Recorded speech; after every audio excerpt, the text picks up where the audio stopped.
Today we will discuss about the P wave, which is the first positive deflection on ECG, and it represents atrial depolarization, and the timing of the P wave formation is 0.08 second to 0.1 second. हम कहते हैं कि P wave जो है हमारे पास क्या है, वो फर्स्ट पॉजिटिव डिफ्लेक्शन है ECG में, जो कि हमारे पास एट्रियम की डिपोलाइजेशन को शो करता है। हम कहते हैं कि जब बोथ एट्रियम डिपोलराइज होगा तो ECG में हमारे पास कौन सा वेव बनेगा, पी वेव बनेगा। सही है। और ड्यूरेशन जो है वो 0.04 टू 0.1 सेकेंड है। सही है। मार्फोलॉजी की बात करें तो बेसिकली हम कहते हैं कि लीड 2 में हमारे पास पी वेव जो है वो मोनोफेजिक होगा, जबकि लीड 1 में हमारे पास पी वेव होगा वो बायफेजिक होगा। सही है। फर्स्ट जो है पॉजिटिव अपवर्ड डिफ्लेक्शन होगा और फिर सेकंड हमारे पास जो है वो नेगेटिव डिफ्लेक्शन होगा। सही है। बेसिकली हम कहते हैं कि जो V1 में हमारे पास बायफेजिक वेव बनता है, तो वो जो राइट साइड है वो हमारे पास किसको शो करता है, राइट एट्रियम को डिपोलराइजेशन को शो करता है, जबकि लेफ्ट जो इन्वर्टेड पोर्शन है वो हमारे पास लेफ्ट एट्रियम की डिपोलराइजेशन को शो करता है। और जो मिड पोर्शन है वो basically combination of both right and left atrium की डिपोलराइजेशन को शो करता है। यहाँ पर भी आप देख सकते हैं कि यहाँ हम morphology of the P wave को डिस्कस कर रहे हैं। इसमें कहते हैं कि जो ब्राउन कलर वेव है जो फर्स्ट हमारे पास बन रहा है, या फर्स्ट पोर्शन जो है वो हमारे पास राइट एट्रियम की डिपोलराइजेशन को शो करता है, जबकि लेफ्ट पोर्शन हमारे पास लेफ्ट एट्रियम की डिपोलराइजेशन को शो करता है। सही है। इसमें हम अगर उसमें वेट की बात करें या हम टाइमिंग की बात करें कि पी वेव हमारे पास कितना ड्यूरेशन को होगा, तो वो लेस देन 120 मिली सेकेंड होगा, या हम कहते हैं 0.08 टू 0.1 सेकेंड होगा, और इसकी जो हाइट होगी वो लेस देन 2.5 mm होगा। सही है।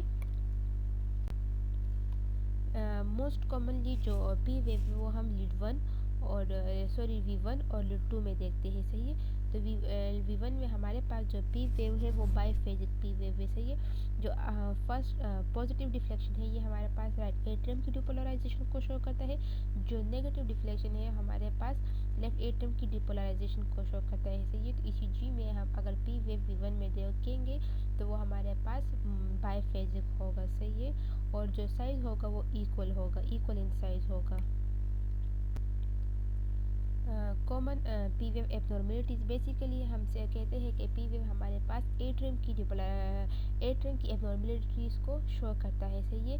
अगर हम हमारे पास अगर लेफ्ट एट्रियम इनलार्जमेंट हो जाए तो उसमें हमारे पास पी वेव जो है वो बायफिट पी वेव होगा, या उसको हम पी माइट्रल कहते हैं। सही है। इसी तरह अगर राइट एट्रियम की इनलार्जमेंट होगा तो उसमें हमारे पास पी वेव जो है वो क्या होगा, पी वेव होगा, उसको हम पी पल्मोनल कहते हैं।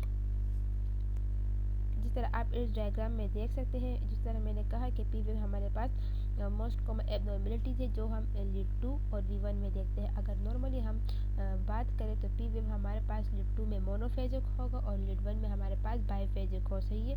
अगर हमारे पास राइट एट्रियल इनलार्जमेंट होगा तो उसमें हमारे पास पी वेव जो है वो पी वेव होगा। इसमें आप देख सकते हैं कि बेसिकली राइट एटम की डिपोलराइजेशन है और इनलार्जमेंट है, तो इसमें हमारे पास जो फर्स्ट पार्ट है तो वो उसमें क्या है, पी वेव है। सही। इस तरह अगर हमारे पास लेफ्ट एट्रियल की इनलार्जमेंट हुई हो तो लीड 2 में हमारे पास एम शेप होगा, और इसमें जो सेकंड पार्ट हो उसमें जो है हमारे पास साइज में इंक्रीज आएगा। सही। उसकी जो वेट है बेसिकली वो इंक्रीज होगा। सही। आप देख सकते हैं।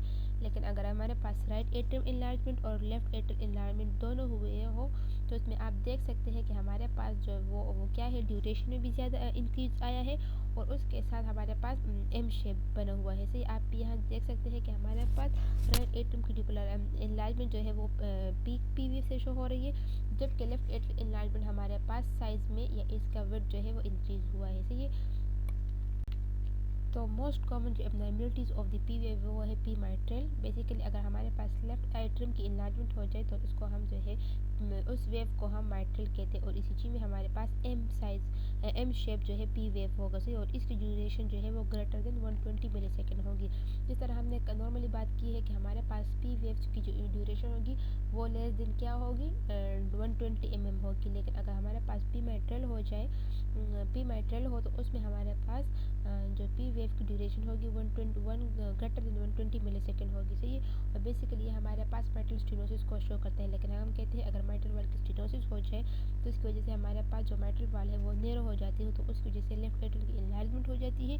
अगर हम ईसीजी करेंगे तो इसमें हमारे पास पी माइट्रल होगा। पी माइट्रल में भी हमारे पास कि जो पी वेव होगा वो एम शेप होगा, मोस्टली कौन से लीड में, लीड 2 में।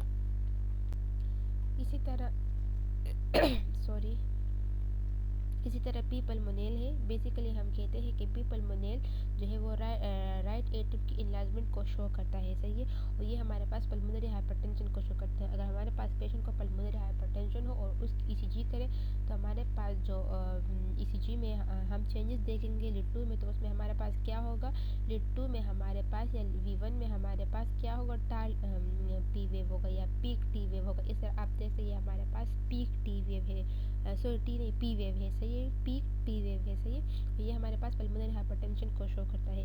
हम कहते हैं कि जब पी पल्मोनेल होगा तो उसमें हमारे पास जो ड्यूरेशन है वो नॉर्मल होगी, मीन लेस देन 120 मिली सेकेंड होंगी, लेकिन जो हाइट है या एम्पलीट्यूड है वो ग्रेटर देन 2.5 mm होगा। नॉर्मल हमारे पास जो हाइट होगा वो लेस देन 2.5 mm होगा, लेकिन जब पी पल्मोनेल हुआ हो या हमारे हम कहते हैं कि राइट एट्रियल इनलार्जमेंट हुआ है, किस वजह से, पल्मोनरी हाइपरटेंशन की वजह से, तो उसमें हमारे पास पी वेव जो है वो ग्रेटर देन 2.5 mm होगा, लेकिन ड्यूरेशन उसकी अनचेंज होगी, मीन वो लेस देन 120 मिली सेकेंड होगा। यहाँ पर आप देख सकते हैं अगर हम समरी पढ़े पी वेव, तो पी वेव हमने नॉर्मली बात की है कि हमारे पास हम पी वेव नॉर्मली किस में देखते हैं, लीड 2 में देखते हैं और V1 में देखते हैं, सही है।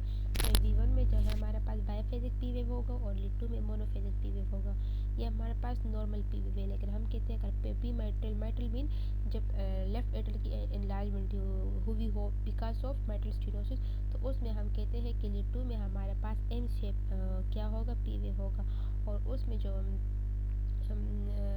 V1 में, तो उसमें हमारे पास जो सेकंड नेगेटिव डिफ्लेक्शन है उसकी ड्यूरेशन में क्या होगा, इंक्रीज आया होगा, सही आया होगा, और वो ग्रेटर देन 120 मिली सेकेंड होगा।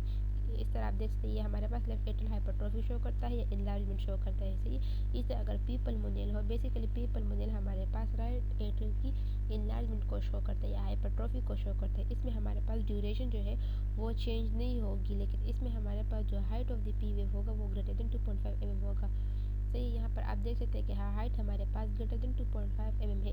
आप यहाँ देख सकते हैं कि पी पल्मोनल बेसिकली हमने क्या कहा है कि राइट एट्रियम की डिपोलराइजेशन को शो करता है, सही है। तो इसमें हमारे पास ड्यूरेशन जो है वो अनचेंज होगी, लेकिन हाइट जो है वो ग्रेटर देन 2.5 mm होगा। इसी तरह पी माइट्रल भी हमारे पास लेफ्ट एट्रियल की इनलार्जमेंट को शो करते हैं। इसमें ड्यूरेशन इंक्रीज होगी, ग्रेटर देन 120 मिली सेकेंड होगा, और जो हमारे पास शेप होगा वो एम शेप होगा, सही, जिसको हम पी माइट्रल कहते हैं।